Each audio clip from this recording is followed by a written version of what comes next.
is in the process of considering whether or not to undertake a restructuring program. Alpha's annual turnover is 12 million USD. Five Alpha members of the board of directors, who own 60% of the equity share capital in total, hold the view that the restructuring program would not only simplify the company's structure, but also, and most importantly, become a tool for raising extra funds for expansion of mining and shipping business. According to these members, few years after the implementation of the proposed restructuring program, a reverse takeover should be undertaken to obtain a listing on the Nairobi Stock Exchange in order to raise new finance. However, the other four members of Alpha's board of directors, who own 40% of the equity share capital in total, have raised doubts about the restructuring program and the reverse takeover, and are of the opinion that the company should either join hands or purchase one of the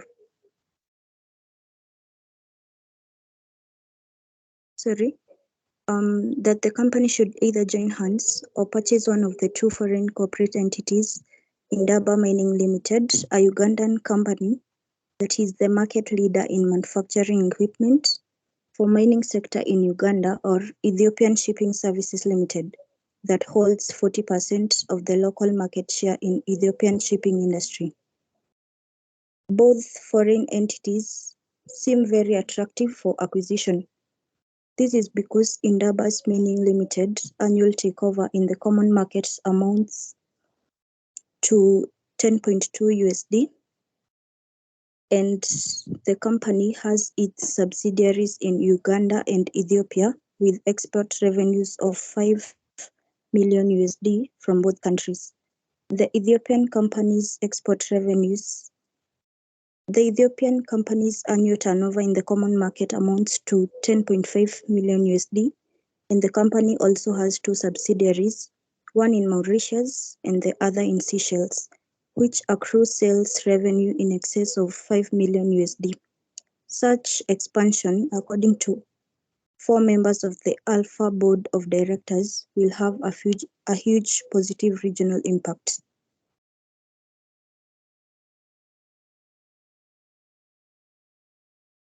If you could. Okay. Just go up, Derek, so that Susan can take us through the questions.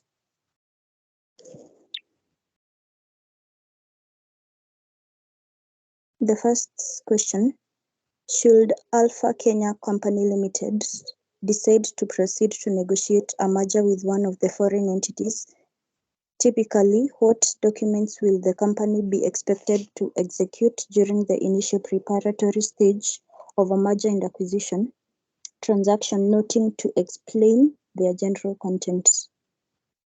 Okay, let's start with this. Yeah, let's start with this first, because I feel like the question has so many moving parts.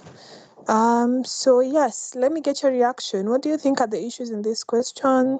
What are your thoughts? What's your feeling about it? Is it a simple question? If it came today, would you be able to do it? What are some of the issues you think this question has raised? Just feel free to speak up. I might not be able to see anyone who's raised their hand, so just feel free to unmute and speak up.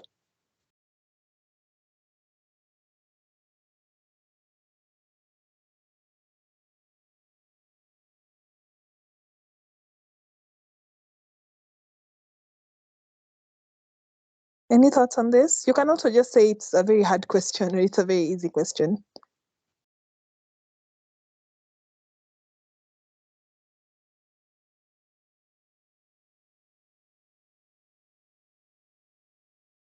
Okay, then. I guess I'll be giving us the answers. So, if you just scroll up, there are various issues coming up from this question. What's the essence of this question telling you it's a large private non-listed company? Yeah. And then subsequently, the question tells you something about a reverse takeover. So basically what a reverse takeover means, it's a private company acquires an already listed company so that they can sort of obtain a direct listing in the securities market. And the reason some companies do that, basically to get the listing. And the reason why it's called a reverse takeover is because it's not the norm.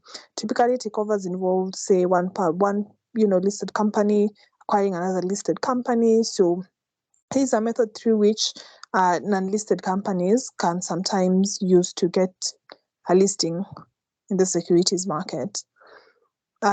Again, why are they telling you about the various turnovers? Why are they telling you about why these foreign companies are, why these foreign companies have presence in different places? So some of the things that should come to your mind when you see a question that talks about turnover is competition issues. Yeah, what are the competition threshold in our local laws? And then when you see a question that has foreign companies in Africa or around Rwanda, Egypt, you start to wonder about the COMESA competition regime. Yeah.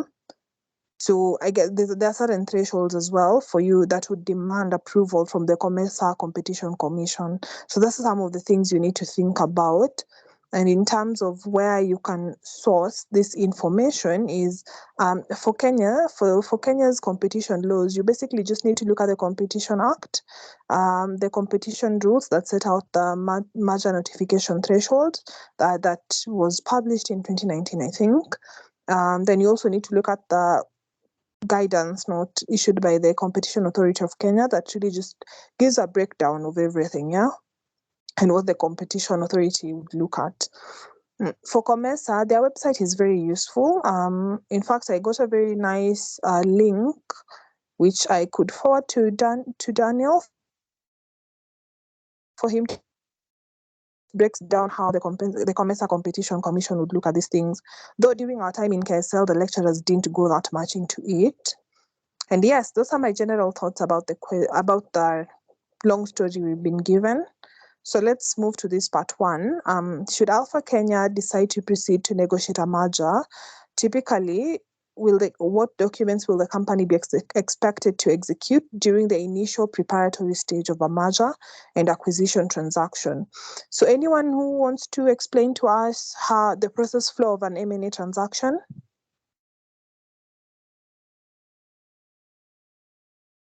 Anyone? Guys, I can't talk alone. Any thoughts here?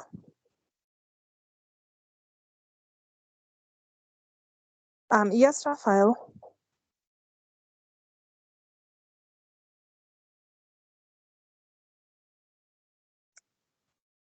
Please go ahead.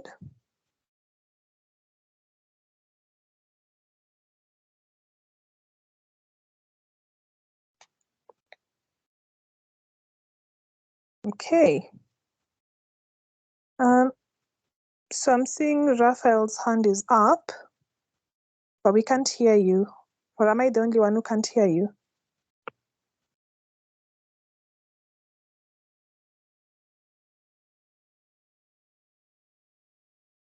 Anyone else who can hear Raph?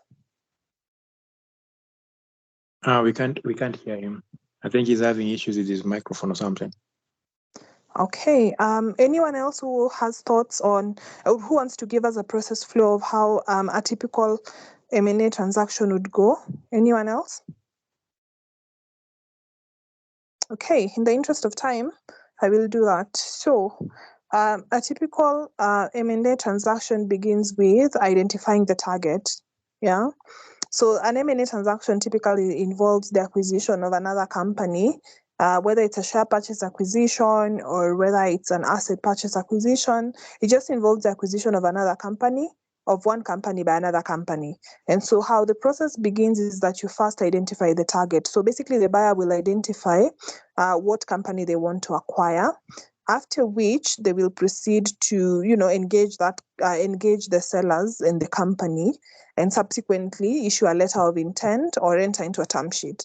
What this term sheet would do is it would set out the key terms of the transaction, from who's the buyer, who's the seller, who's the target undertaking, what is being acquired. Is it an asset purchase? Is it a share purchase? If it's a share purchase, is it the entire share capital? Is it just some of the share capital? Is it just part of the share capital? Sorry, what is the consideration? Will it take, things like those? Will it take the structure of a share swap? Will there be consideration for money? It seems someone wants to say something.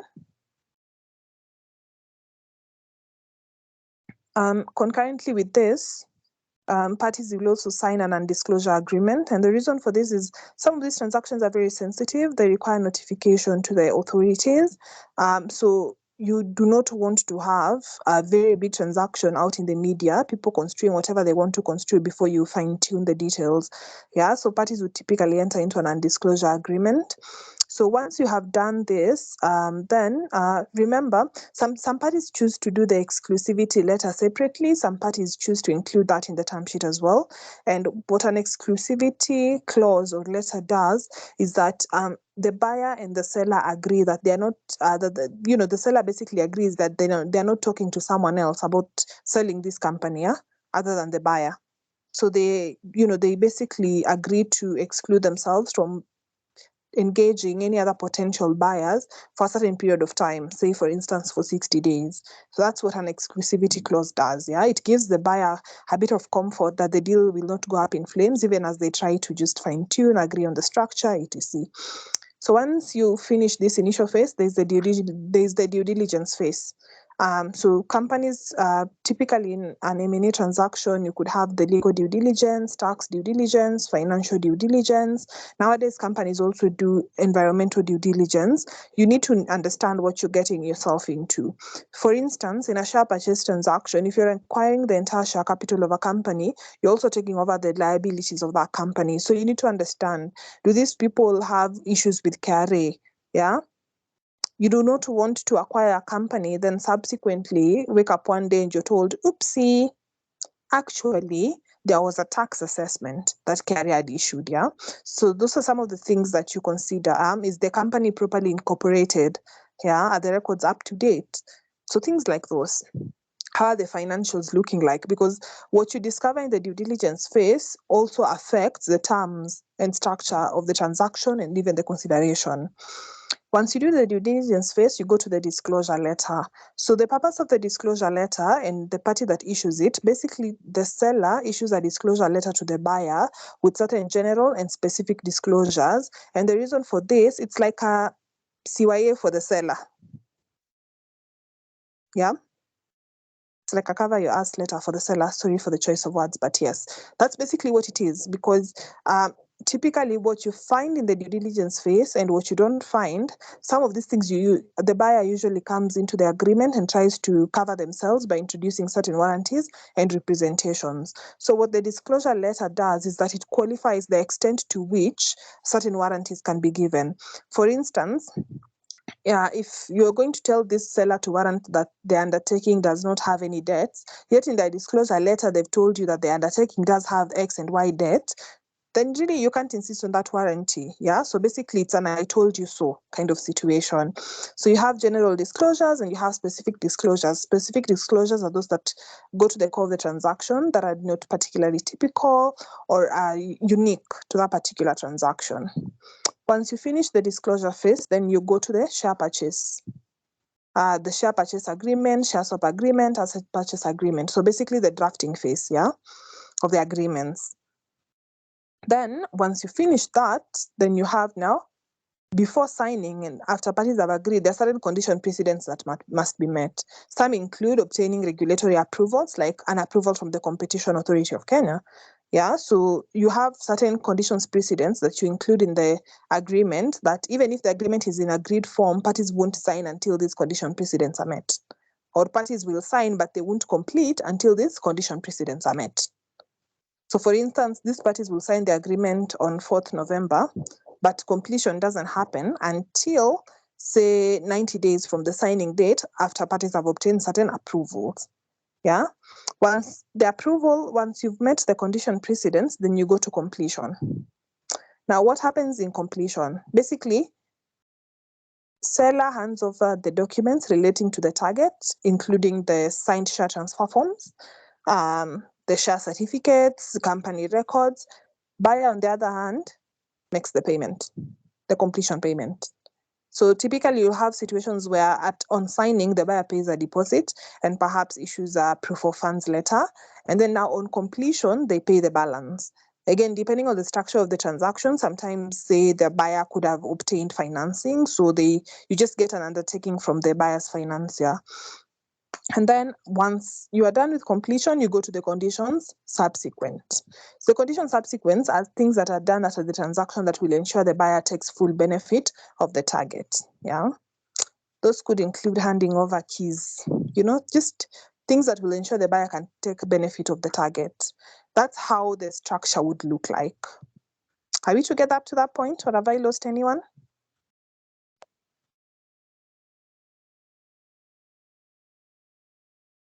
Okay. I see a thumbs up, so I'm imagining we're all together. So in response to question 1, the documents that would be expected to be executed during the initial preparatory stage are, number 1, the letter of intent or the term sheet, which sets out the key terms of the proposed transaction. So you'd have the details of the buyer, the details of the seller, the details of the target, what exactly is being acquired, what is the consideration. Then you must have a specific clause on the binding nature of that document. Typically, the letter of intent is not binding, save for certain clauses. Yeah.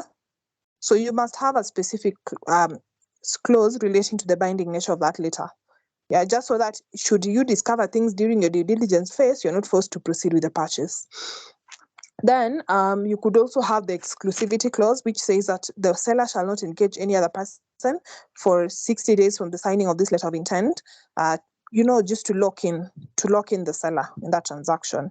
Then, of course, you would have termination. Some of them provide for automatic termination on the lapse of, a certain number of days, or if certain conditions are not met. That's the first document. The second document you would sign is the non-disclosure agreement.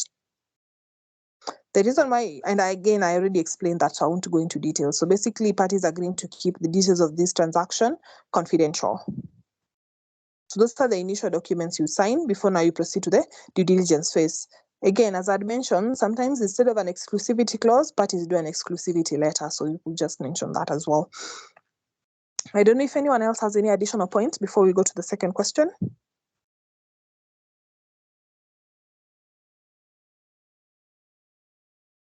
Okay, we'll go to the second question in the interest of time. Advise Alpha Kenya Limited on jurisdictional thresholds for notification of M&A transactions, explaining whether they are. Advise Alpha Kenya Limited on jurisdictional notification thresholds. So basically, this deals with competition. Yeah. At what point is a company expected to? Sorry, just give me a minute. Just 1 minute.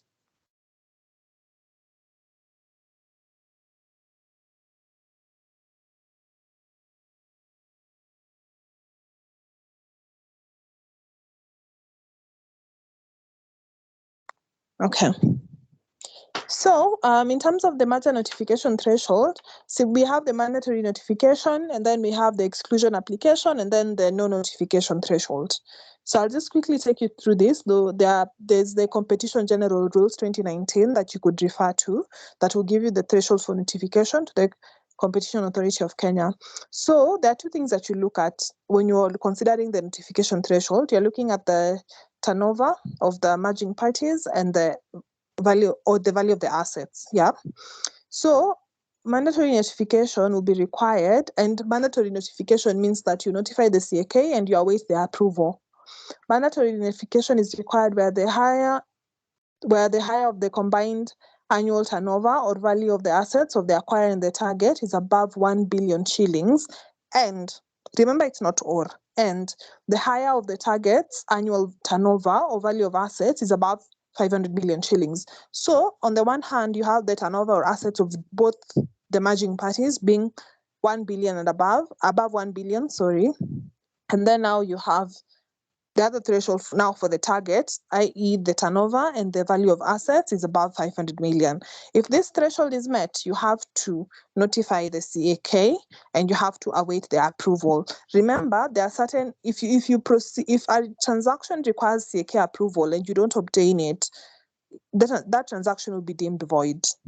And payment of, I think, above 20% of the purchase price constitutes implementing a transaction. So if you implement a transaction without obtaining that approval, it will be rendered void. So that's mandatory notification. The next category is an exclusion application. So here, for the exclusion application, you're basically you're basically applying to the CAK to notify them that your transaction falls within this exclusion threshold, hence you don't need their approval. So that's the exclusion application. And the threshold for this is where the higher of the combined turnover or value of assets of the acquirer and the target is more than 500 million, but less than 1 billion. Or the higher of the combined annual turnover or value of assets of the acquirer and the target is above 1 billion, but the higher of the turnover or value of assets of the target is below 500 million. Again, these terms can be a bit confusing. So it is also good that you take your time to review, to have a look at the specific regulations. So there is an exclusion application. And number 3, no notification is required if the higher of the combined annual turnover and value of assets is less than 500 million. And then also note the filing fees, because CLE likes to ask people about filing fees. Excluded transactions, filing fee is 0. 1 billion to 10 billion, 1 million bob. 10 billion and 1 shilling to 50 billion, 2 million bob. Above 50 billion, filing fee, 4 million bob. So just take your time to have a look at those regulations, I think we've answered the second question. And we've provided for circumstances where you may be exempt from the notification requirements, all that we've provided. Let's go to the third one. What conditions would have to be present should the board of directors of Alpha Kenya Limited decide to form a joint venture?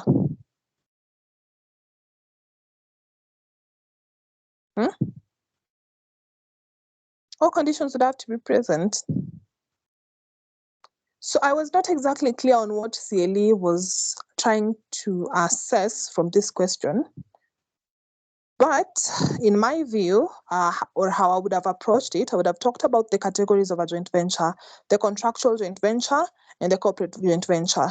In this case, you have different companies that are already doing their own thing. Might it be more beneficial for you to enter into a contractual joint venture where you highlight the responsibility of each party and what they need to do? Or would these parties now want to form a special purpose vehicle or just to form a company that would perhaps venture into a different jurisdiction where they don't have any shares? So that's how I would have approached it. I would have approached it in the form of considering whether it's a contractual JVA or if it's a corporate JVA. And in those circumstances, the most important thing is that you set out you have to set out the responsibilities of the parties, That's most important. And then there's certain competition regulations that are applicable to joint ventures when they meet a certain threshold, in which case they would be required to obtain approvals. So those were my thoughts regarding the third question. I don't know if anyone else had thoughts. So you will consider if it falls under merger, if this will be considered, what's this about monopolizing, market monopolization, those things, Because you take into account, the competition laws, and then you take into account the structure. That's how I would have looked at that question, though I'm not really clear what they're considering, then the other thing perhaps to consider is if there are any local shareholding requirements, if these people want to venture in a different industry. Because, for instance, the mining sector in Uganda has local content requirements. So those are some of the things you would consider. The regulatory framework, where are they setting up? Is it a new market? Is it existing markets? Yes. I don't know if anyone else has additional thoughts. We go to B.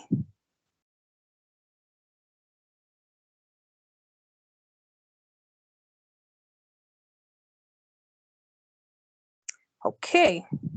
So B is on the letter of intent. We won't read the entire question, but it's on a letter of intent. Anyone with thoughts on the benefits and risks of signing a letter of intent? Letter of intent is basically a term sheet, and we've covered the content.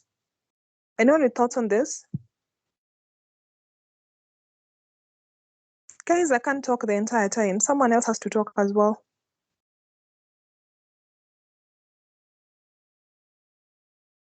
Yeah, yes, Brenda?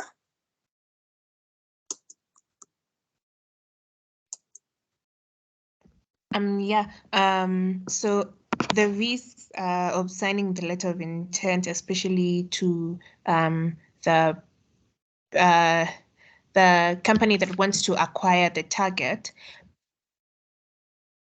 is that the target could actually claim for, I'm forgetting the term for it, but it's a certain amount in case they don't go through the transaction at the end. So if they pull out, then they have to make a certain payment to the target company. But wouldn't that be subject to the terms of the letter of intent? To the extent that they're really actually not bound to proceed with it. What do you think about that, Brenda? In the instances I've seen also, it's okay. They don't pay if the walkaway right actually applies. But if they've followed due procedure and they just choose not to go through the transaction, then they actually are supposed to make a certain payment. I think it's a percentage of the transaction. So really it's subject to the terms of the letter of intent, yeah? To the extent that there is a walkaway right, either before or after the lapse of that exclusivity period, then they really don't have to pay anything. So if you're asking for a buyer, then what you're actively negotiating is that there is no sort of penalty that can be imposed on them should they choose to walk away. And if you're negotiating for a seller, then you are actively ensuring that there's something that has to be paid, because remember, for the seller, the disadvantage is the exclusivity period during which they can miss out on a really good deal. Yeah. Yeah. That's why I was saying actually in most instances, the buyer pays the target company in case the deal doesn't go through. Yes, I agree with you to the extent that it's a term of the letter of intent. To the extent that it's a term, I agree with you. But I've also seen several where it is not a term, yeah? So yes, I agree with you to the extent that it's a term, that's a disadvantage to the buyer. And the other reason why perhaps you would very actively negotiate it is, you remember, the buyer still doesn't know a lot about this target. So if the target or the sellers insist on that penalty, then you also have to heavily qualify it, yeah? Because you've not done due diligence with these people, so you don't know. So yes, I agree with you to that extent, yeah? To the extent that it's a term. And the same thing goes for exclusivity now for the seller, because you might miss out on a deal. So to the extent that it's a term, and most buyers would insist on it, and the general advice is that if you're going to agree to an exclusivity period, make it as short as possible. And of course, just as Brenda said, ensure there's a penalty for it. Yeah. So yes, those I agree with you are the risks. Benefits again. The benefits, we move back to now the perspective of, say, for instance, the buyer. If you're really interested in the target, you've sort of put them in an exclusivity period that allows you to look at various things, yeah? You've already set out the key terms of the agreement. Some of them might change, some might shift, but at least there's some sort of clarity around the transaction structure. Any other thoughts around this?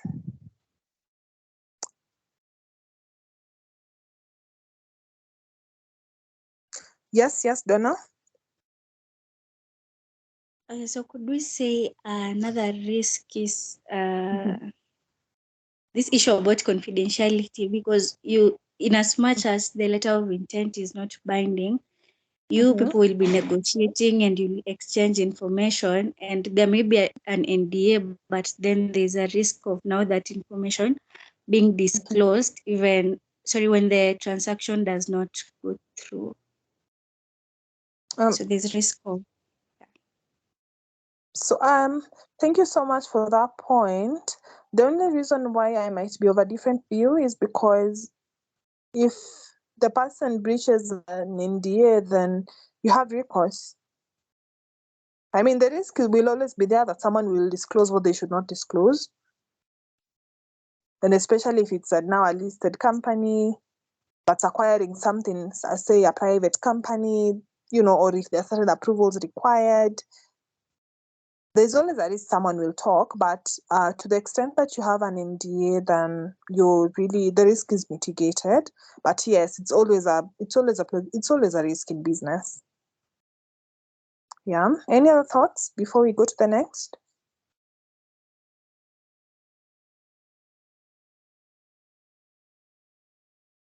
Okay, then. So I guess we've talked about the risk of breach of confidentiality and how it can be mitigated.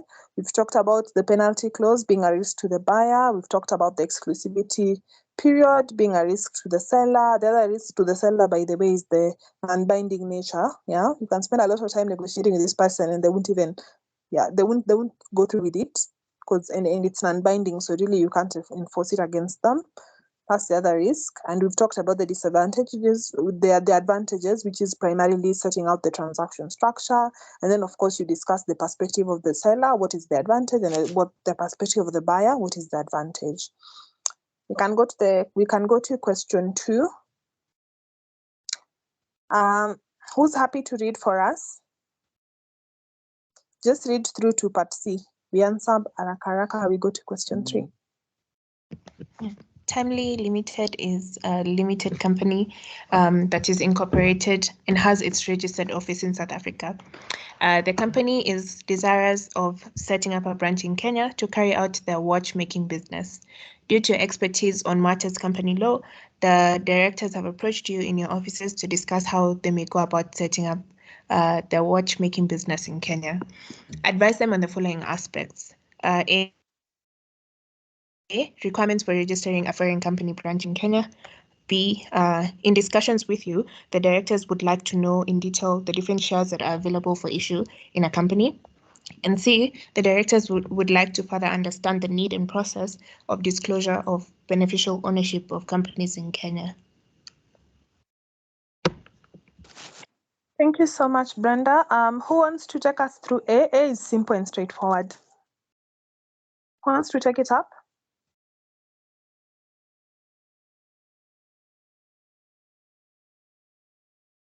Anyone? Okay, then I'll take it quickly because A is just reading the Companies Act. Yeah. So foreign companies are provided for in Part 37 of the Companies Act. To carry on business in Kenya as a foreign company, you must be registered, and the term business has been defined in the Act to include even issuing a debenture. Yeah. So it would seem that it's a very wide definition. If it even covers issues of securities, though I don't think many companies comply with it anyway. But yes. So this the particulars on the application process are provided for under Section 975 of the Companies Act. So you make an application to the Registrar of Companies. Your application must be accompanied by a certified copy of the Certificate of Incorporation or Registration, depending on what's available from the jurisdiction. A certified copy of your constitution.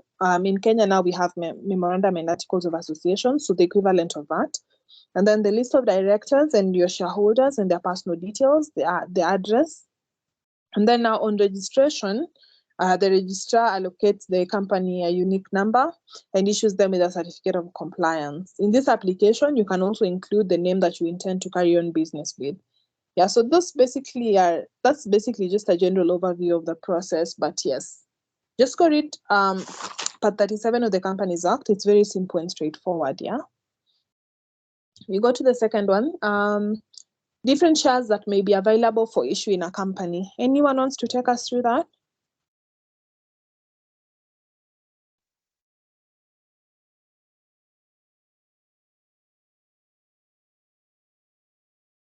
And before we even go to that one, To the extent that CLE would want you to know the various processes in the Companies Act, BRS has published in its website various manuals, guidance notes that can help you just understand these processes very easily.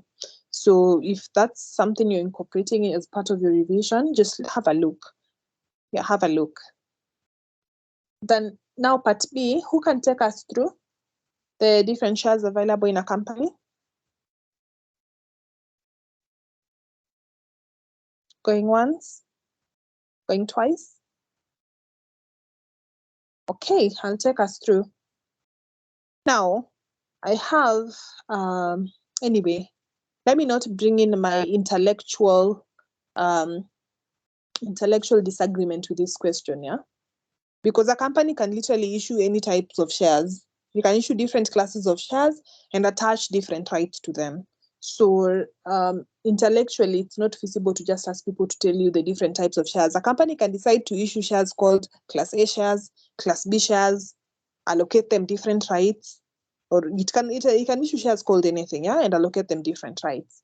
But for purposes of the exam, the types of shares you could consider are ordinary shares. These are generally just the typical shares issued by a company. They have voting rights. Dividends, no, they really don't have any right to dividend. Dividend would only be payable if the directors have declared it. The other type you have is, and most companies have or just have ordinary shares. The other type you have is preference shares. These ones confer certain preferential rights to their holders. For instance, rights to dividends. So you could say that these shareholders will always receive a fixed dividend of X amount, return of capital provisions. And then sometimes, because of the extent of preferential treatment they have, these shares sometimes are not accorded any voting rights. Then you have redeemable preference shares. Those ones are the shares that allow for repayment of the principal share capital at a certain point. So yes, in general, you have those types of shares: ordinary, preference, redeemable preference, and any other categories of shares. But nothing precludes a business from even saying they issued ordinary shares, but now these ordinary shares are divided into specific classes with different rights. Any questions?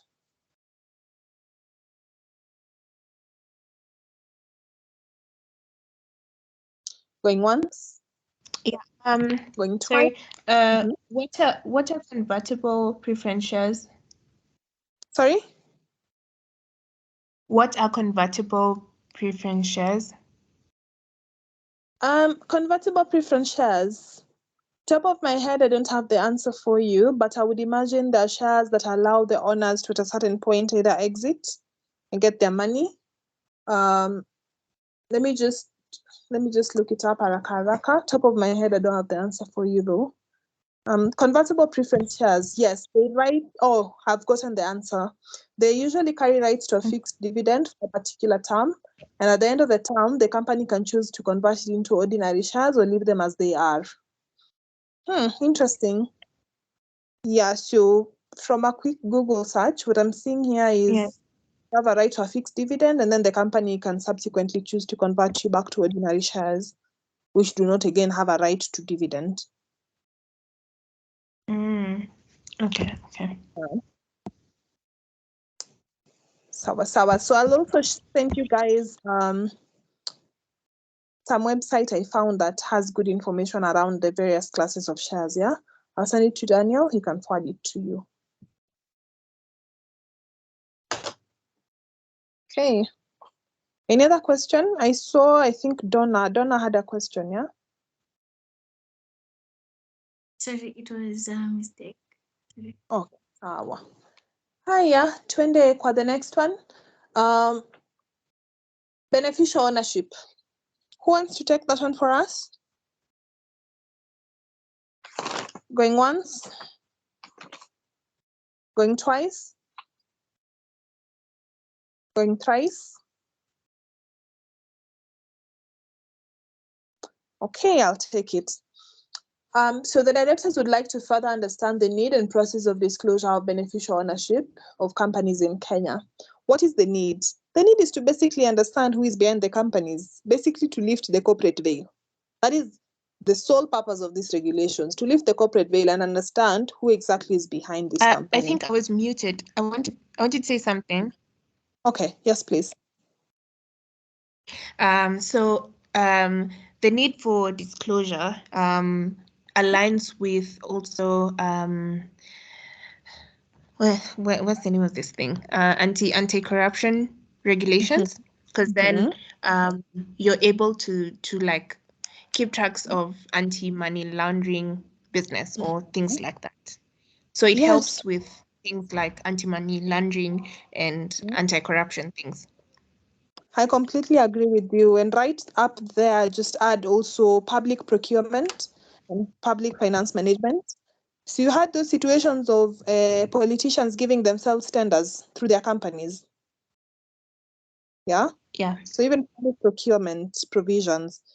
So I agree with you. So they are basically lifting the corporate veil to know exactly who is behind those companies that are doing certain things. And just as you pointed out, corruption, anti-money laundering, public finance and procurement issues. Yeah, those are some of the factors to think about. Anyone else who has thoughts on this? Okay, then. So who's a beneficial owner? There are actually just 4 things they look at, yeah? Your shares, voting rights, right to appoint or remove a director, and the extent to which you exercise control in the company. So the threshold for shares and voting rights is if you hold at least 10% of the shares in a company, whether directly or indirectly, you qualify as a beneficial owner for purposes of the regulations. If you hold 10% of the voting rights at minimum, you qualify as a beneficial owner. And then this thing is not an and situation, it's an or. It's an or situation. Your right to appoint or remove directors. So it could be that you own only 5% of the shares in a company, but you have a right to appoint half of the board. You definitely are a beneficial owner. And then now, if you exercise control or influence the policies of the company, you own 5%, but you're the one who decides when are people paid what. You're the one who is approving, directing policies. Yeah, you definitely are a beneficial owner. So how you do it nowadays, BRS has integrated so at the time of incorporating a company, you're also required to fill in the details of the beneficial owner. And you'll fill it in and then generate the form BOF1 that has the details, which is signed and uploaded. Yeah. Should the details change, you just file form BOF2. And then should someone cease being a beneficial owner, you file form BOF3. That is basically just the process, yeah? And the legislative backing for this is Section 93 of the Companies Act, that together with the BO regulations. Let's go to question 3. Who wants to read it for us, haraka haraka?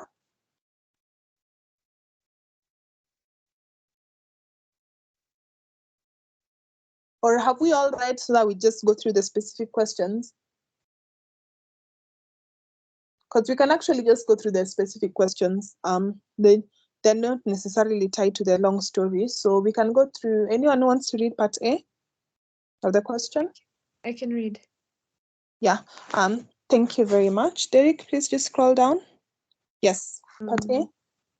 Okay. Ponda Mali is aware that he is staring at bankruptcy. He approaches you as his legal advisor to explore whether there are alternatives to bankruptcy. Advise him. You can just read through to part C, so I will just answer at once. Okay. Thank you.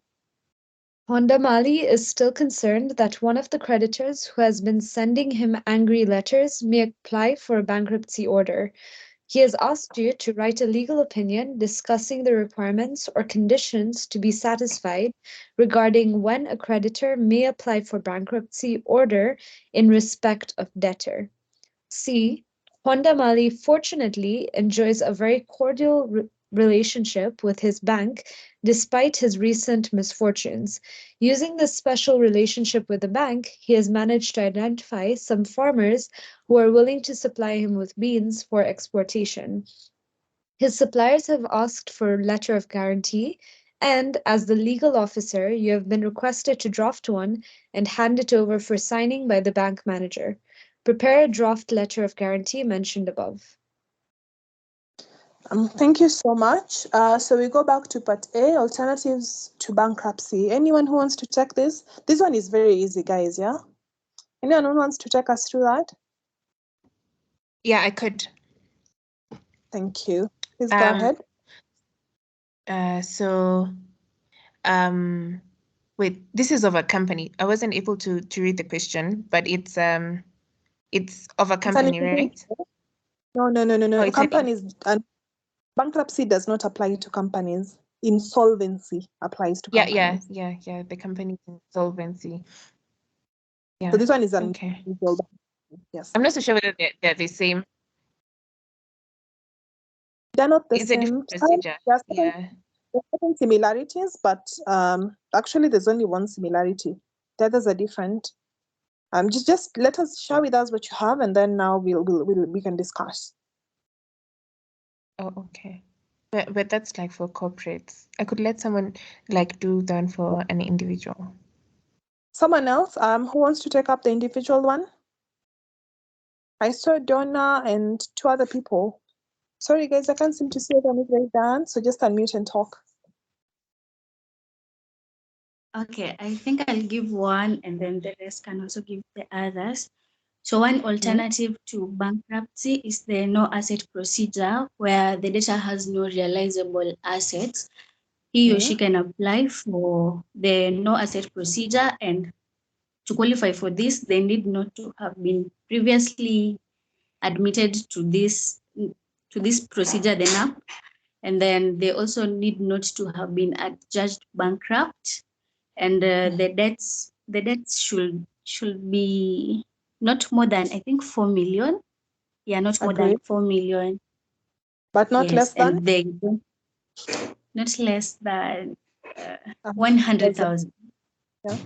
Yeah, not less than 100,000. So they have no assets that can be realized to repay this debt that they have. Okay. Thank you so much. I completely agree. Who's giving us the next one? I can give the next one. So there's also voluntary arrangements, and this is under section 303 to 315 of the Insolvency Act.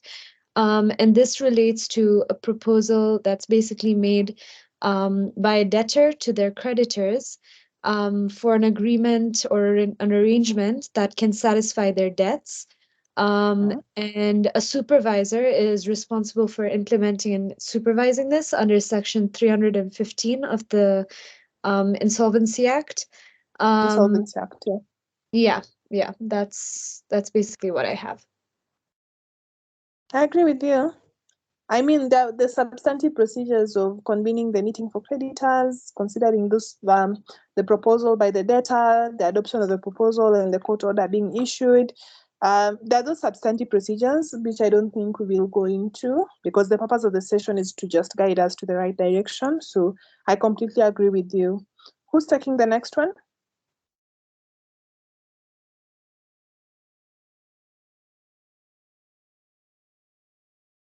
We have the summary installment order. No one has talked about it. Should I just go ahead and talk about that too? Yes, please. Okay, so this is under section 323 of the Insolvency Act. Sorry? Okay. Yes. And this is an order made by the official receiver that directs the debtor to pay their debts. And this is either in installments or in full, and to the extent that the official receiver considers practicable in the particular case-to-case circumstances. Yes, thank you very much. That's it. There's a proposal to creditors, which is closely tied to the voluntary arrangement, the summary installment order, and the no asset procedure. And then perhaps, Beatrice, you can also quickly mention the alternatives to bankruptcy for a company. The alternatives, sorry, to insolvency for a company. Actually, to liquidation and winding up. Yes. So for a company, we also have, yes, please go ahead. Sorry, Brenda, sorry, I meant Brenda. I'm so sorry. Please go ahead. Oh, okay. All right. So administration, where you you sort of like look for alternatives and see whether even after they're able to meet the balance of payments, they're able to run business. So like maintain the order of business even after they're done. Then there's voluntary arrangements, section 630, which talks about as I think the person who spoke previously was talking sort of a scheme of arrangements to that is mostly volunteered by the directors to see whether they could be able to set off even as their business continues, so not completely closing it down.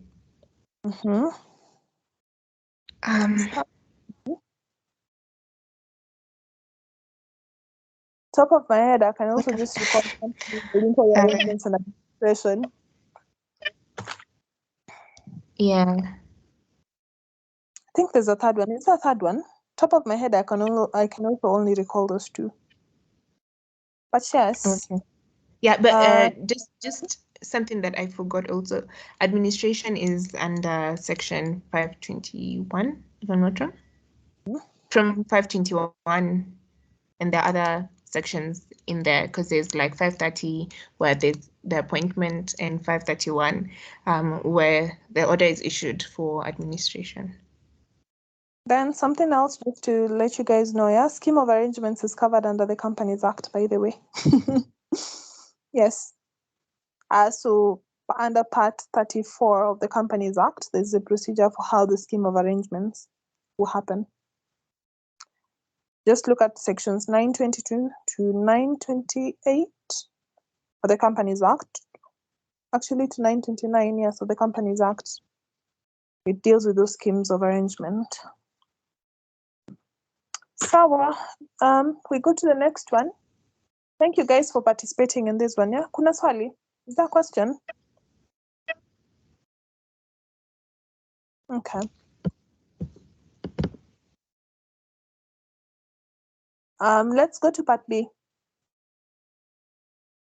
Requirements and conditions to be satisfied regarding when a creditor may apply for a bankruptcy order in respect of a debtor.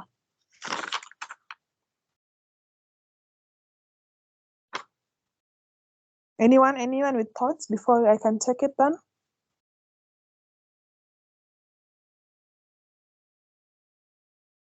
Going once? Yes, Jackson, please go ahead.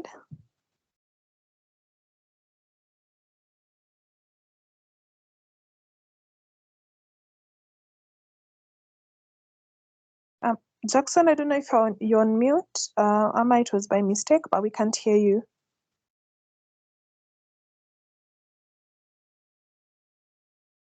Okay then, so this is covered under, is it section 17 of the Insolvency Act? I think it's section 17 of the Insolvency Act, where the creditor may apply for a bankruptcy order in respect of a debtor. So the first thing to do is to issue a statutory demand for the debtor to pay you. And after you've issued that statutory demand for payment, at least 21 days must lapse. And I think the minimum amount is 100,000, no? From the regulations. Someone can confirm for us, please, but I think it's 100,000. So if they are unable to pay you that minimum amount set by the regulations, you issue them with a statutory demand.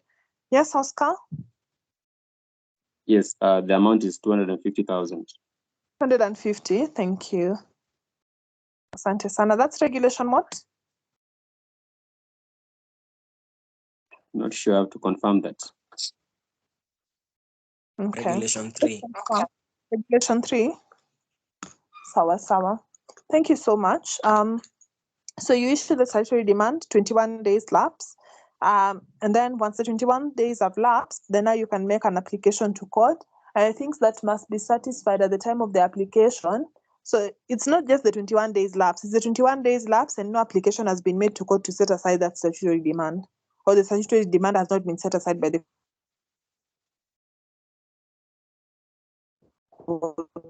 order. So once that number of days lapses, hold on.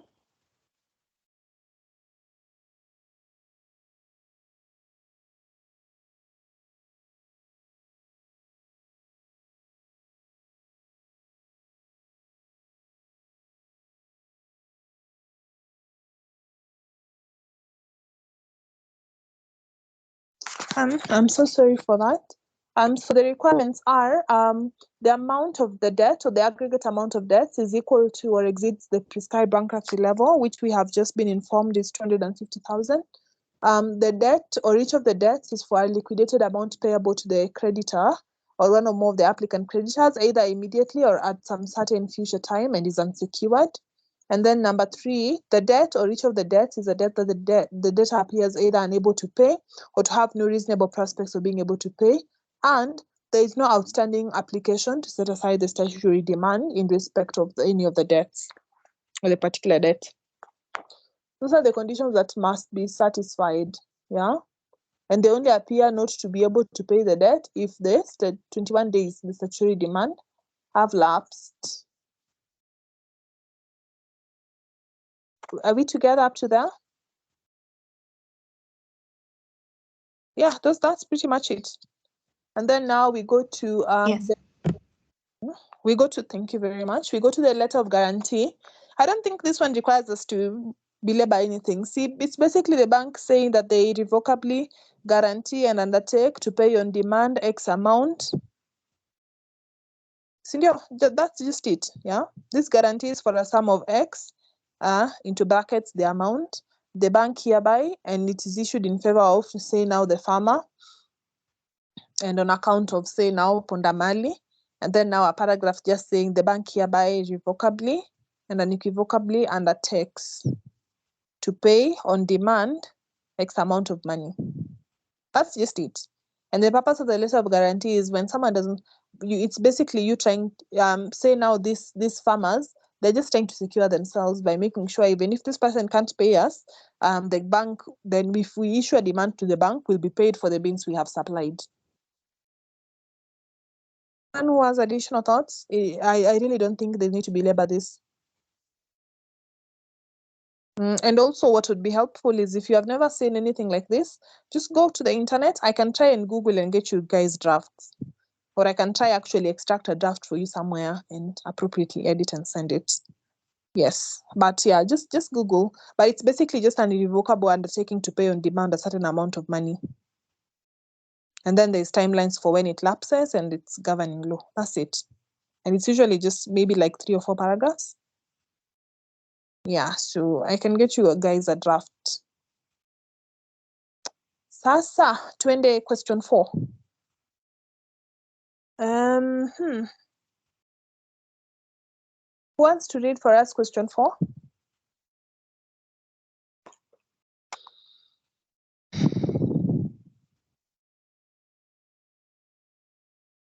Anyone? I'll read. Thank you. Your friend Mamboleo works as a Kiswahili language tutor for a local institution, a job he has done for the last 8 years. During that time, demand for tutors in the language has steadily increased, especially as the country has become a business hub in the region, attracting investors and students from abroad. He's keen on leaving his current employment to start his own business, but is short on capital. He has some livestock in his rural home, a motorbike that he uses for transport and sundry household items. He is not sure whether he can raise capital using these assets as security. Now please scroll down. Derek?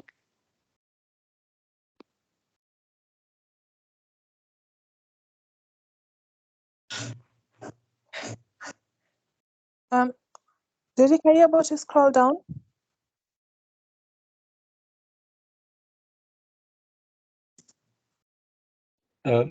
Sorry, I've scrolled down. I don't know if you, it's only appearing on my side.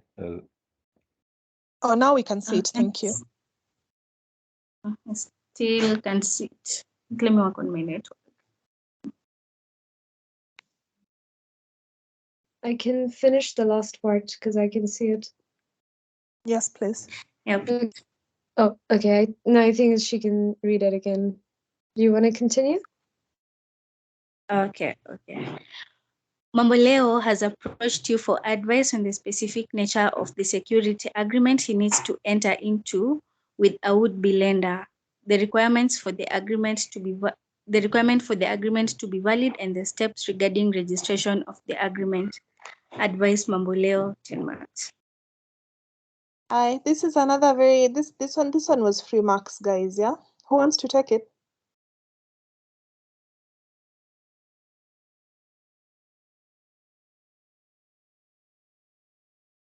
Hint: Movable Property Security Rights Act.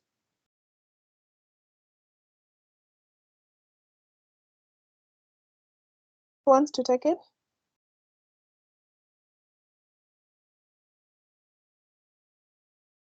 Okay, then. Going once, going twice, going thrice. So this question is basically asking you about the... Okay, oh, yes, please go ahead. I can give it a try. So we've been told that he has a motor vehicle. I can't remember the other things that he has. So he can use that to secure a loan from a financier. So so to ensure registration, there's something about notice. I don't know which this the initial notice. Yeah, the initial notice and the items that he's seeking to use as security encumbered. That's the much I can say for this. Thank you very much. So this question is asking us about movable property security rights, basically. So the first part of the question is the nature of the security agreement he needs to enter into and the requirements for the agreement to be valid. The nature of the agreement, it's basically a security agreement between him and the would-be lender. And the definition of a security agreement under the MPSRA is an agreement, regardless of whether the parties have dominated it as such, between a grantor and a secured creditor that provides for the creation of a security right. And a security right is a property right in that movable asset created by an agreement to secure payment, of an obligation. So basically, it's him and the lender enter into a security agreement, basically securing the lender's right in those assets until such time as this person has discharged the obligations under the agreement. And in terms of the requirements, and so if you look at those things, the assets they've listed, they are basically just movable assets. And in terms of the requirements of the agreement, a security agreement shall be in writing and signed by the grantor. The grantor in this case is the person issuing the security rights in the property to the lender. So it shall be in writing and signed by the grantor. Identify the secured creditor and the grantor. So the secured creditor is basically the person who has that security right. Except in the case of an agreement that provides for outright transfer of receivable, describe the secured obligation. In this case, the secured obligation would possibly be a loan. And then now describe the collateral. And then under the relevant section that deals with descriptions of collateral is Section 8 of the MPSRA, which basically provides that you have to describe it in a manner that reasonably allows for its identification, So those are the first two parts of the question. And then now the question has also asked about the registration formalities, So remember, under the MPSRA regime, and when I say MPSRA, I mean the Act, the Movable Properties Security Rights Act. Under the MPSRA regime, this is based on time of registration. Priority is based on time of registration. So the person who registers first, has basically their rights rank higher than the person who will register after, So you first will, once you have created that security right, then you will, by way of the initial notice, proceed to register the security agreement, And the information that is required in this initial notice is basically the identifier and address of the grantor, the address of the secured creditor, its representative and its identifier, a description of the collateral, the period of effectiveness of registration, and any other information needed, And remember, under the MPSRA, the period of effectiveness of registration is a maximum of 10 years, Yes, it's a maximum of 10 years. It can't exceed 10 years. Then the effect of this registration is that it recognizes the right of the secured creditor as against third parties. Yeah, that's it. That's basically the effect. So that's provided for under Section 15 of the MPSRA. All this information, by the way, is in the MPSRA, and then I would recommend reading Wakimani's notes. They're really good. They break down the MPSRA vizuri sana. I don't know if you guys have them, but I would recommend reading them. Are there any questions here? Or we can move to question 5.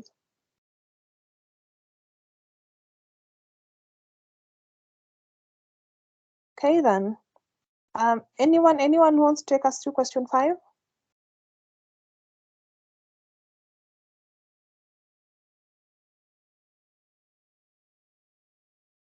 Wants to read for us question 5?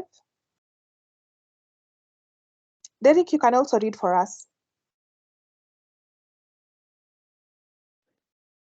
Okay, I'll read. Lorraine is running her own ice cream business independently for the last couple of years. The business initially started slowly, but has grown during the last 12 months. To help out with the administrative side of the business, her brother-in-law, Ian, became involved 8 months ago. Initially, Lorraine was paying him a nominal wage, but more recently, 4 months ago to be precise, she began to add to the wage 5% of the business's monthly profit.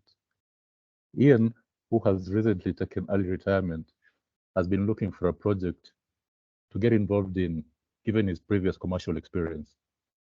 Lorraine is currently rethinking her business relationship with Ian because she has established that he's using the business premises and office equipment for other consultancy work that he does.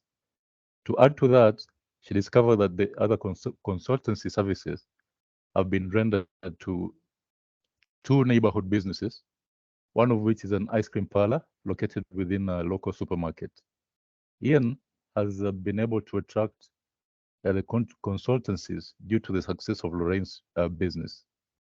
Citing relevant legal authorities, advised Lorraine on whether she could bring any claim against Ian.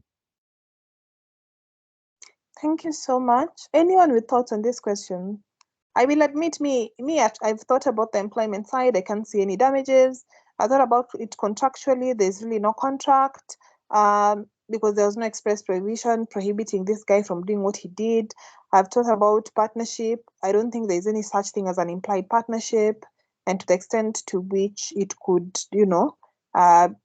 someone can justifiably claim for damages. So, guys, tell me, what did you think when you read this question? It could very well be that there's something I missed.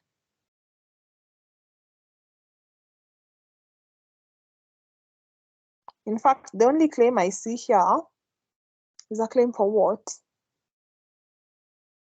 Could she claim part of the profits Ian has generated? But on what basis? So, guys, let me have your thoughts.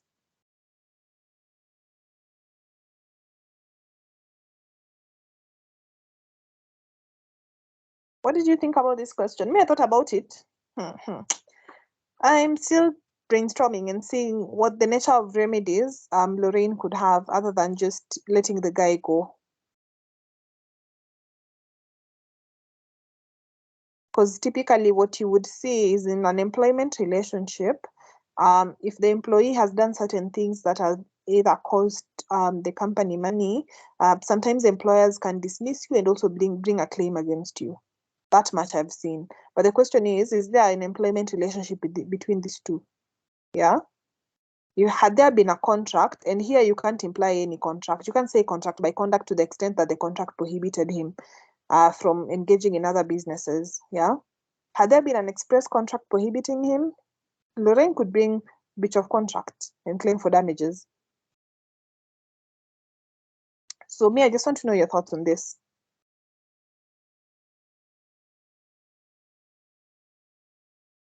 Because the only argument I would make is employment. Yes. Please let me have your thoughts. Yeah, I'm also thinking along the same lines as yours. So when they say he's using the business premises and office equipment, I mean, usually that completely points you towards the employment direction, but I Right. agree that there's no contract. But I was also looking at the 5% of the business's monthly profit and thinking the same thing as you on maybe a shareholders or a partner or some kind of a relation there. But I'm not sure if there's anything that expressly prohibits you from, getting into other or businesses if you're Yeah. making monthly profit from that core business. And I mean, in terms of employment, I was thinking maybe I think it's I confused the two, but there's non-solicitation and non-compete. But if he's doing a consultancy service that has been catered to two neighborhood businesses, maybe you could say like an implied, I think, is it non-compete when you're like you use your, I confuse the two. Non-solicitation is when you get the business's clients, and non-compete is when you compete, like you use the business model in others, right? So I think it would be non-compete here, maybe, because the other is an ice cream parlor. But again, there's no employment contract, and non-competes expressly apply in employment contracts. So unless, like what you said about the implied employment contract because of the monthly profit element, yeah, I'm also thinking on the same lens as you, and I'm not seeing anything that's sticking. But yeah, those are also my thoughts. Thank you so much. Because the other thing is, just because he's getting 5% of the monthly profit doesn't make him a partner. Employees, there is usually this employee benefit schemes where employees can benefit from directly from the profit, and even bonus schemes. Bonus schemes are basically employees benefiting from the profits the business has generated. Just in my view here, you can only look at the implied employment contract. But even then, I think non-compete must be expressly stated. I don't think you can imply a non-compete simply because of those issues to do with restrictive trade practices. I don't think you can imply a non-compete. But yes, I agree with you. That's the only other possible issue. That's the only other possible issue here, that there is a non-compete. But I'm not sure. I think we can continue to ponder on this. I don't know if anyone else has thoughts, but my suggestion would be let's ponder on this. I'll consult elsewhere. If I get an answer, I'll bring it. I'll consult one of the lecturers in KSL. There's an answer here, I'll bring it. Yes, Oscar?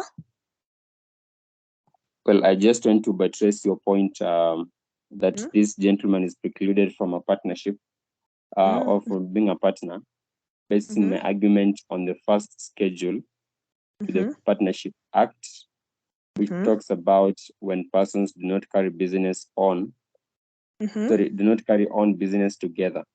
So the first paragraph says that a person does not carry on a business with another merely because the person A receives a payment contingent on or varying with the profits of a business. B is an agent of a person engaged in a business and has a contract for its remuneration by a share of the profits of the business. So thank you so much. Yeah. Yes. No, just go ahead. Sorry. Yes. So just for the reason that that guy is receiving 5% of the business profit does not make him a partner in that business. Okay. I completely agree with you. And thank you so much for that contribution. I think what we can do is let's think about it. I'll also ruminate. I'll ask one of the lecturers in KSL. If he gives me an answer, I'll bring it back to you guys. Yeah. But in the meantime, let's go to question 6, unless there is any other thought. Yes, Kalaya?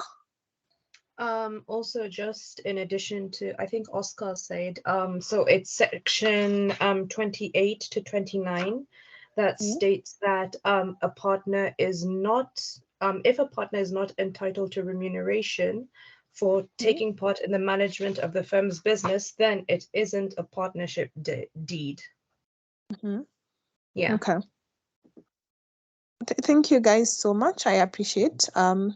Yes, let's think about it, yeah?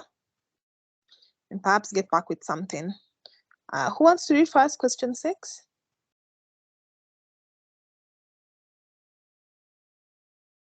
Anyone? We are pretty much done. Let's read question 6. Okay, I could carry on. Milky Way Limited is a Kenyan company that manufactures and distributes for sale and sells dairy products such as yogurt, whipped cream, and creamy cheese. In March 2022, Milky Way Limited received 2 tax assessments from KRA, both for the period of 2010 to 2018. One assessment was in respect of corporate income tax liability of 10 million, and that of 5 million. Both assessments were issued on the base under declaration, income, and VAT receipts by the taxpayer. Milky Way contends that they had correctly self-assessed their tax liability and duly paid the required taxes, while KRA argues that the company attempted to evade the tax liability and demands immediate payments. Maybe we could go to the next page.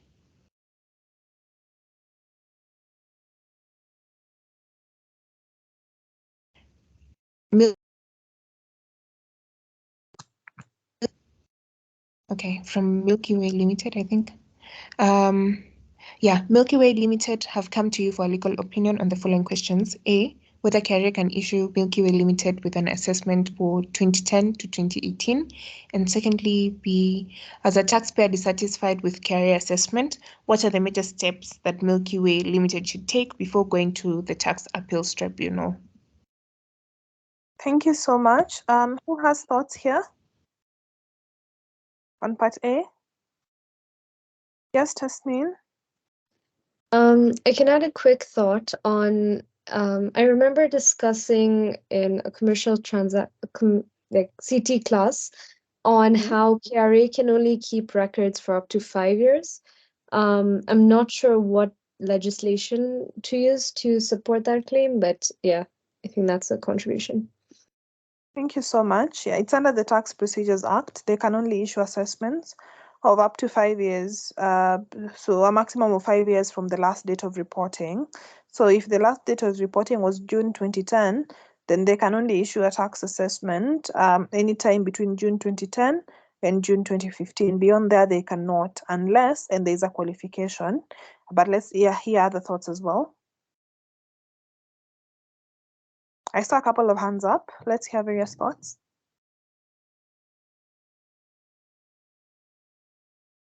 The qualification. State the same thing that. Please go ahead. That they can only assess for a period of 5 years, and an exemption is where there's there's fraud. Yeah, where there's fraud, then they can give an assessment for any period of time. Yes, so you have gross / willful neglect to pay tax, you have tax evasion, or you have fraud. Those are the qualifications. But yes, it's 5 years, and this is under the Tax Procedures Act. Yeah. So I think there we are aligned. So in this case, KRA is arguing they evaded tax, which means that the 5-year limitation, if KRA can prove, does not apply. So part B, what are the steps to take before going to TAT? Anyone with thoughts? Hapa tu ni timelines. Hata si mambo mengi, ni timelines too. Any thoughts? So we can close the evening. Yes, Donna? Okay, so Milky Way will need to submit an objection to the assessment within 30 days. And they'll submit the objection to, I think, the commissioner, and then the commissioner is supposed to come up with a decision within 60 days from when the objection has been submitted. And when the commissioner can either there are 3 options. One, when the commissioner does not respond, then it will be taken as if the objection has been accepted. The commissioner can reject. I'm not sure.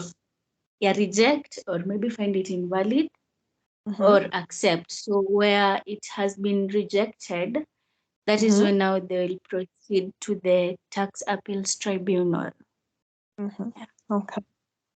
Okay, thank you so much. I'll just add a couple of points. So yes, I agree with you. Milky Way will have to raise an objection within 30 days. Now, there are certain qualifications for that objection to be deemed valid under Section 51 of the Tax Procedure Act.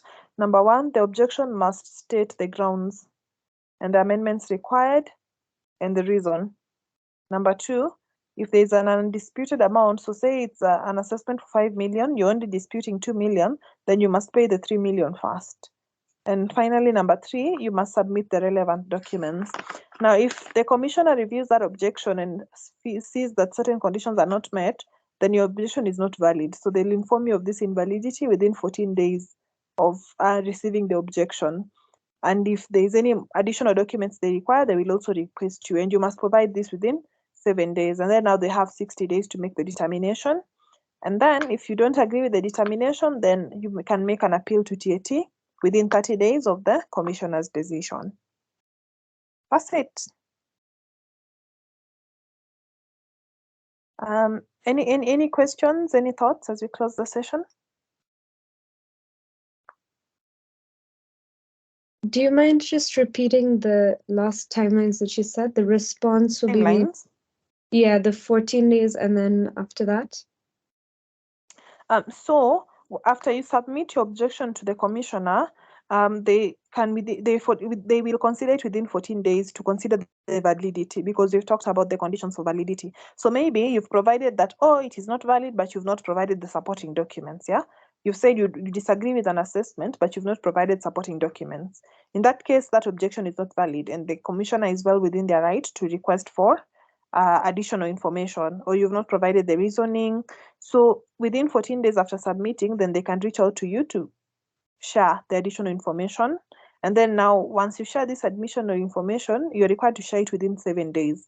After you share it, then now their 60-day timeline starts running for them to issue a decision. Then once they issue their decision within the 60 days, then you have 30 days to appeal to the TAT. And this is under the Tax Procedures Act. So just go and have a look at Section 51 that deals with the procedure for objections. Any other questions?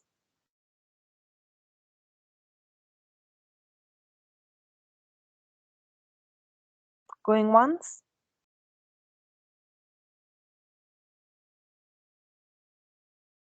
Going twice?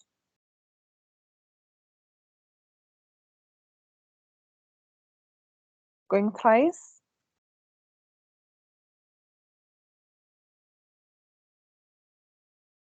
Okay, then I will assume we don't have any other questions. So requested me to share with you is general tips for commercial and just these exams in general.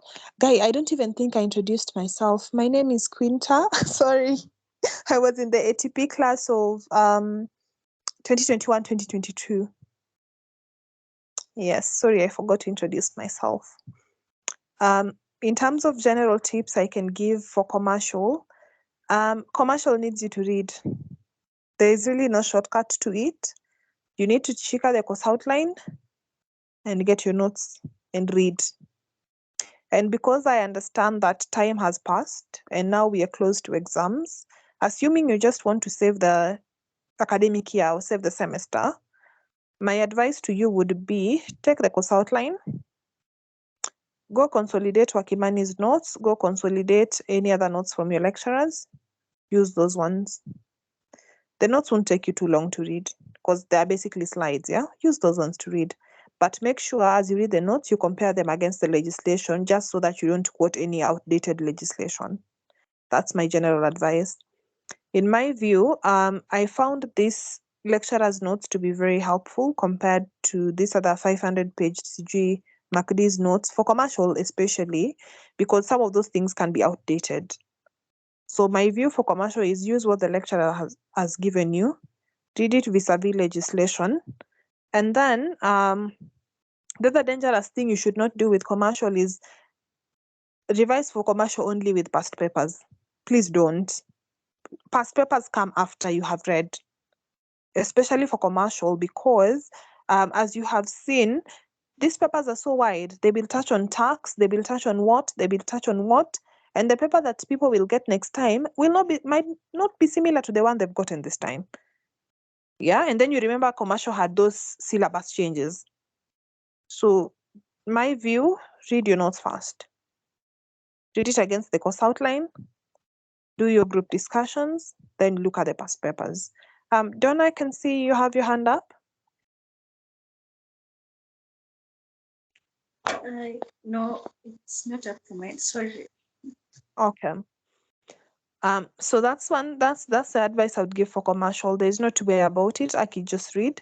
And if you feel like it's too late in the day, just take the lecturer's notes and read it and compare sections. That's it. But make sure you have an idea of everything in that course outline, because CLE has this peculiar habit of picking the one thing you didn't read for. So the other thing I would advise in terms of general tips, what worked for me and worked very well is I never used to start with question 1. Unless it was the only question that I knew, I never used to start with question 1. And the reason for this is that question 1 is 20 marks, which means it will take you a lot of time. And which means if you don't plan yourself accordingly, you might not end up doing all the questions. What I would do that worked for me, it might work for you, it might not. So just, take with caution, yeah? But what I did, and which worked really well for me, was I would do 2 10-mark questions, question 1, and then 2 10-mark questions. See, we typically do 5 questions.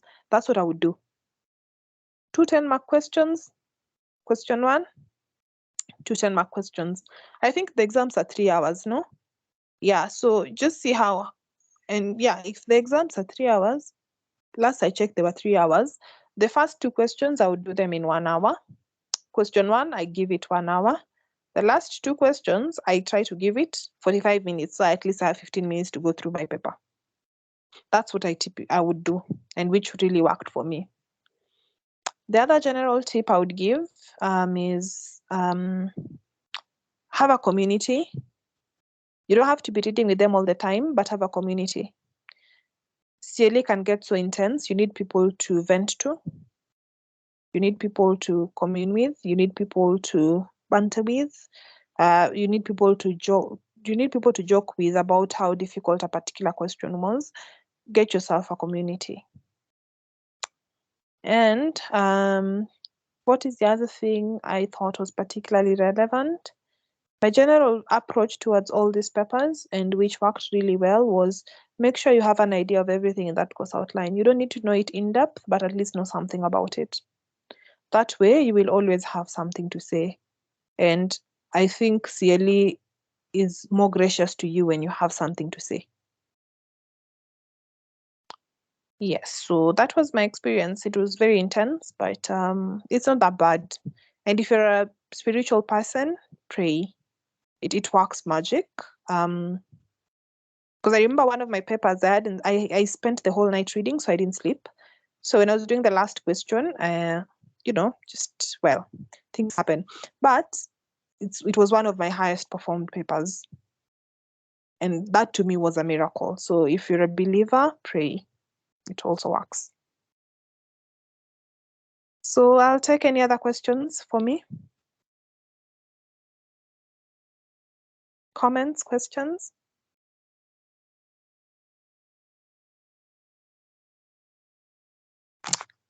Yes, Tasneem. Just curious, did you study like a unit per day, or were you doing multiple units in a day? Because I feel like the multiple units gets overwhelming, but the 1 unit per day just isn't enough. So my general advice is everyone's study style will differ. Personally, I didn't do multiple units per day. I did maybe 2, and just to break monotony. And the reason for that is I started reading a little late into the day, yeah? I started seriously reading maybe 3 weeks to exams, which means I had a lot of ground to cover. So, and I don't usually find it very efficient when you read for 2 hours, you read civil procedure for 2 hours, then you go and read for 2 hours something else, then you read 2 hours commercial. I never really find it efficient. So how I personally used to do it is I'd take maybe 2 units for a day. That way I'm able to cover proper ground, yeah? I'm not just perambulating everywhere. So yeah, so that's what I used to do. Yeah. Thank you. And thank you so much for this session. You're welcome. Kalaya?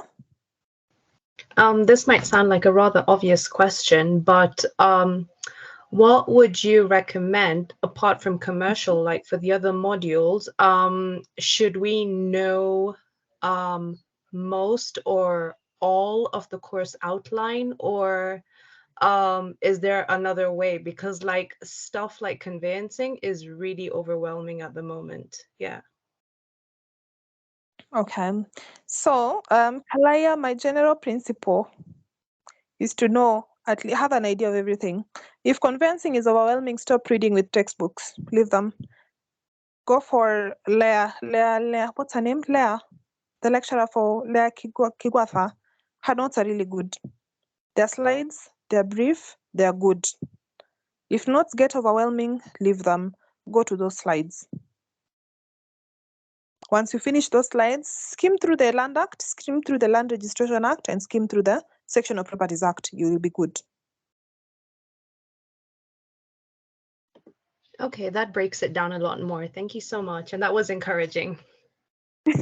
You're welcome. So I happen to have a certain strength in conveyancing. So I don't know, if I get time, maybe I'll do for you guys a breakdown of some of sorts. But what would help is abandon those overwhelming notes. Those 500-page notes are not helpful whatsoever. In any event, CLE seems nowadays to have a certain preference to the emerging issues. So, you know, like for conveyancing, there's a Section of Properties Act, yeah? You need to understand that, aside from the basic conveyancing. And I also have a feeling that your paper might be a bit more fair than the one that was done previously, by the way, for conveyancing in particular. Because the trend you observe with CLE is that if a paper is very hard this time, the next time it's being done, it will be a bit fair. So don't worry too much. Okay. Any other issue or question or comment, or we can close?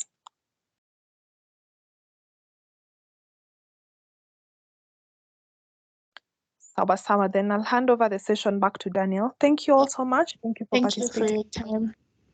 You're welcome.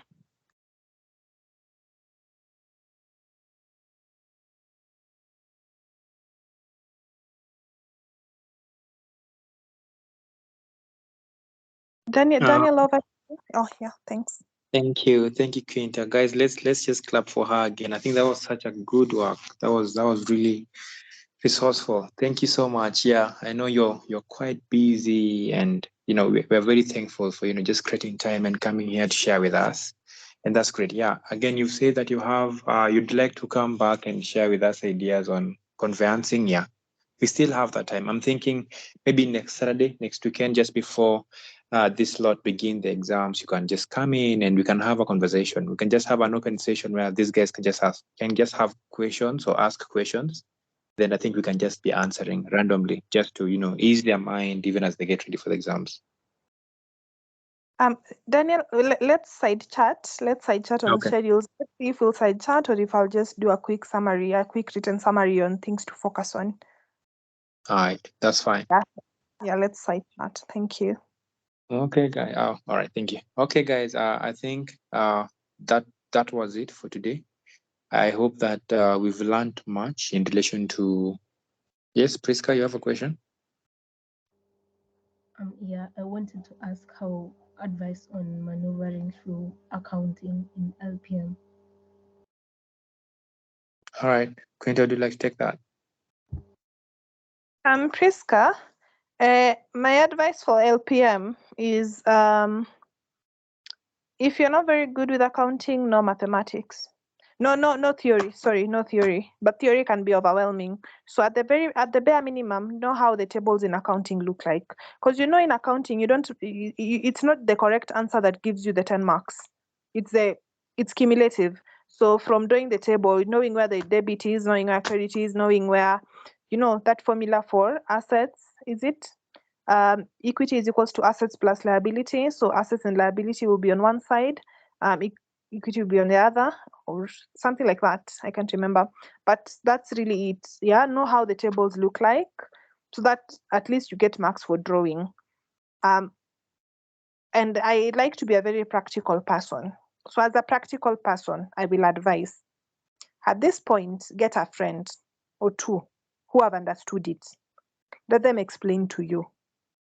And if still the accounting part is not going through, cram the tables, cram how they look like, cram how the tables for bank reconciliation look like, cram how the cash flow tables look like, cram how the typical debit credit things look like.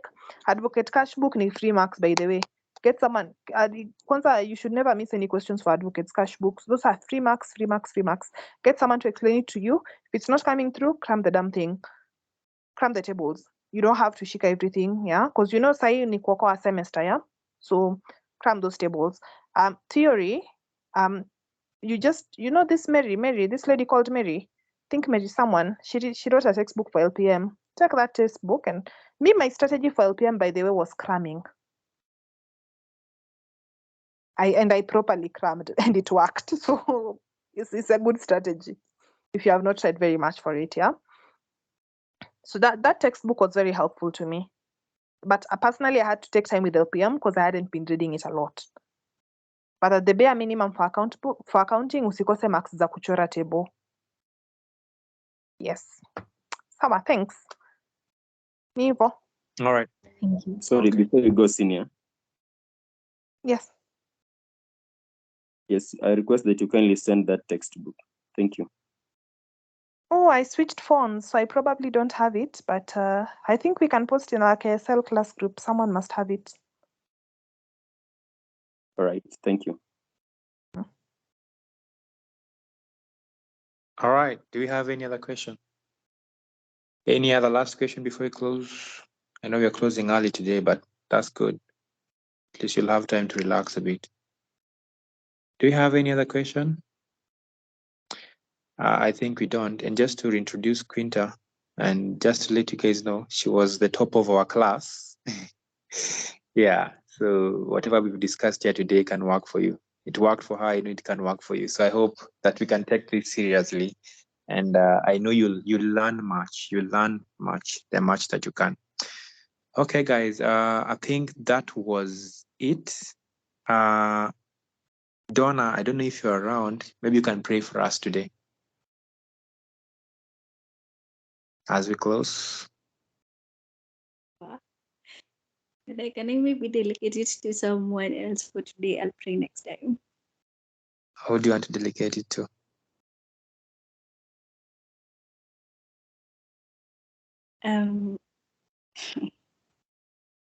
Maybe you can choose. You can choose on my behalf. All right, Oscar, are you in?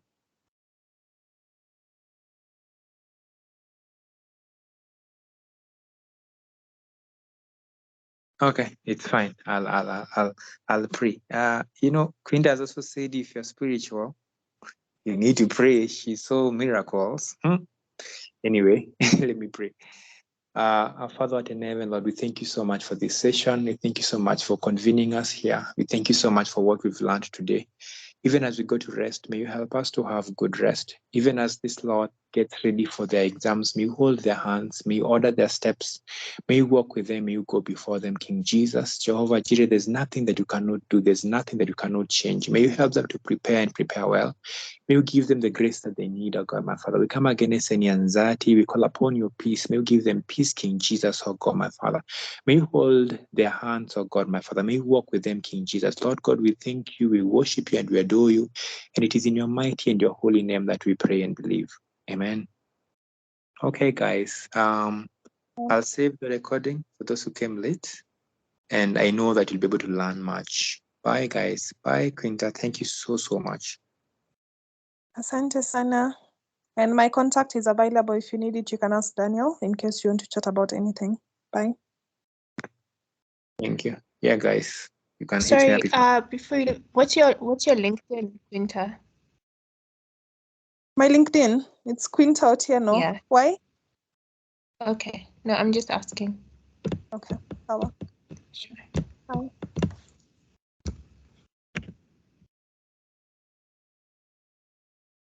Okay, guys. Bye.